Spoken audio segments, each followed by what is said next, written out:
ওসমান গনির কবরের পাশে যখন কেউ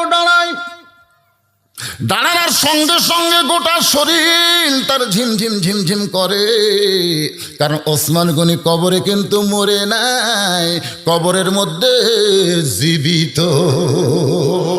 কারণ আল্লাহ কোরআনে বলেছেন, ওয়ালা তাকুলু লিমান ইউকতালু ফি সাবিলিল্লাহি আমওয়াতুন বাল আহইয়াউ ওয়ালাকিন লা তাশউরুন। জান্নাতুল বাকির নিচতলা হলো মদিনা মিউজিয়াম। আমি ওখানে গিয়ে 19 নম্বর খুঁটির কাছে ওসমান গনি নিজের হাতে একটা কোরআন লিখেছে, নিজের হাতে। ওই কোরআন যখন পড়তেছিলেন পিছন দিক থেকে সে তাকে হত্যা করে, ওই হত্যার রক্ত কোরআনের উপরে পড়েছে। সেই কোরআনটা এখন কাঁচ দিয়ে বেঁধে রেখেছে, এখনো রক্ত তাজা রক্তের মধ্যে আছে। জোরে কোন সুবহানাল্লাহ। সে ওসমান গনি